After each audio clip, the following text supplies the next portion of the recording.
Today I'm going to tell you a little bit about the Apollo Gemini ring saw.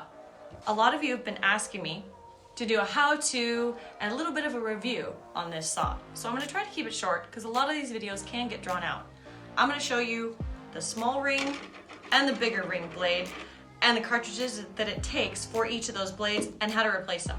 I'm also going to show you some of the cool features that this saw has that makes it a really, really great tool for a rock hound in your garage, at home, so that you can use it.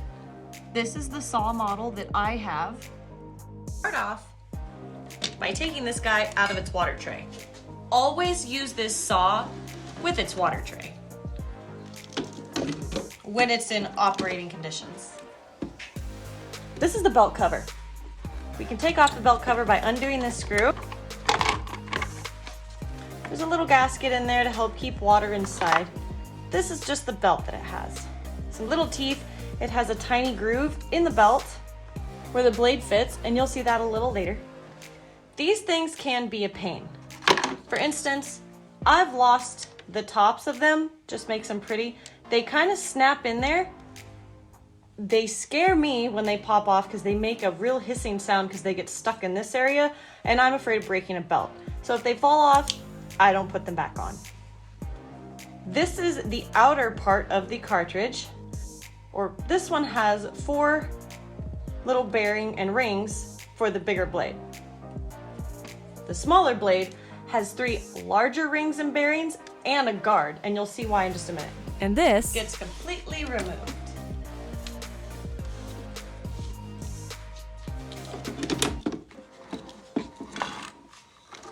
We're gonna spin this around. And then this is exposed. This right here is the tensioner for the belt on the other side. This is the pin that holds in the cartridge.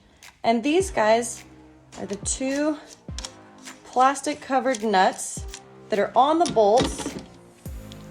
This is just a guard to hold in the cartridge. Now, in order to remove the cartridge fully, we're gonna take off this little guard, which just has a bolt on this side to keep it in. And then here, to pop that out, these are both very loose. They don't need to come off. You pull this pin and the whole cartridge comes right out. Now, when you're removing a cartridge and a blade, make sure you mark on the blade the direction that it's going. I would recommend using a Sharpie. I can't find one at the moment, but you really want to mark the direction that the blade is going forward, just so that when you put it back down, you know that the front goes this way. In this other blade is a little bit different. It's very thin, so it can bend a lot easier. These also break a lot easier. That's why it's very important to use PPE and a face shield while you're operating the saw. I've had one of these break and go flying.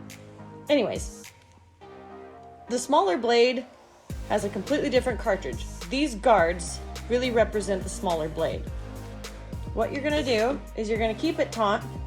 You're gonna line the blade up with the grooves in the belt.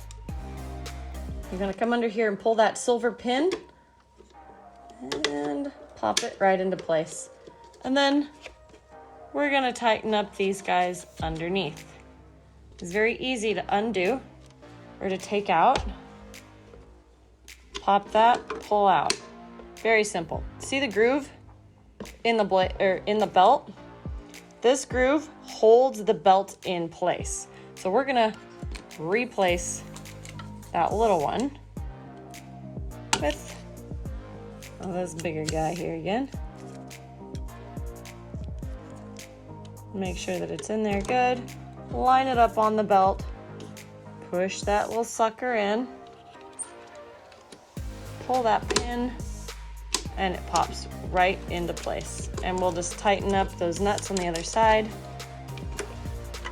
What we want to do is use this guard on top.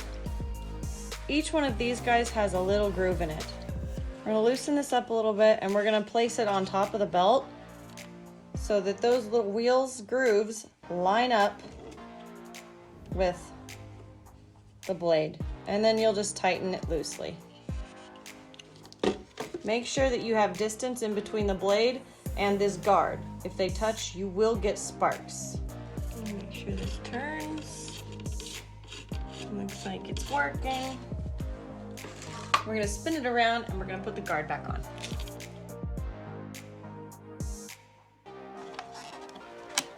Make sure it's all nice and snapped in. And we can move it right over here into its nice little water pocket. I do not recommend, again, using this without water. It's a good idea to keep this guy on there. It's magnetic as well. It prevents larger debris from going into the cartridge blade area, because you don't want to mess that up. That's where things start to get expensive. We're gonna stick this guy back on. And there you go. It also has these guards with it. They come in very handy. They're aluminum, they're magnetic, and they just stick right to the back, and it gives you a nice guard in order to keep your rock solid right up against the blade.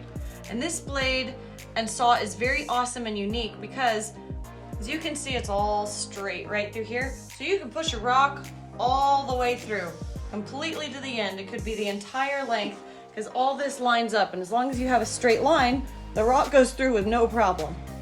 Now for me, one thing that I've noticed, this nut, almost washer looking, actually comes undone. And this happens very easily when the saw is running because of the amount of vibration. So the saw comes with this little guard on it. And it gets screwed on so that you can easily turn it on and off. When this guy comes undone, this switch doesn't work anymore to go on or off. So when you want to turn it off and this thing has come undone, you won't turn it off, which made me panic the first time because I didn't know what was going on. So I unplugged the saw, but this guy had just come loose. So it makes this get pushed back inside of the motor just a little bit, but it's a very easy fix. I just took off the guard. It's just there for aesthetic because I didn't need it, and I just used the switch solely. What do you say now? Let's cut a rock and test this out to make sure that it works.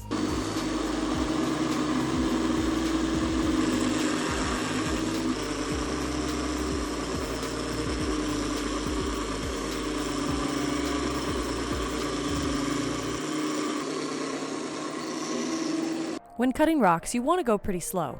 The reason for that being is you don't want to put extra strain on the blade and cartridge. You also want to ensure that you have a very straight line. Cutting the rock slower also lessens the chance of the rock fracturing or pieces chipping off. A very unique fact is this blade can't cut your skin. You can touch it with your fingertips, just don't touch it with your fingernails. It will cut your fingernails. Always make sure you're wearing some kind of a face shield or safety glasses. This prevents any rock chips that might happen from flying in your eyes. Right when you're finished cutting, I recommend holding the rock in place, turning off the saw, and then removing the halves of the rock. It looks like she cuts things pretty good and straight. We cut through this piece of floor right here. It has beautiful green chevrons. I found this in Turkey Creek, New Mexico a couple years ago. I'm a huge fan of minerals that you can see through after you cut them, and this will be for sale on my website. Thank you all so much for supporting my small business. This is some botryoidal layered malachite and azurite with chrysocolla over chalcocite. Thank you guys so much for watching. Please subscribe, like this video, and share it with your friends.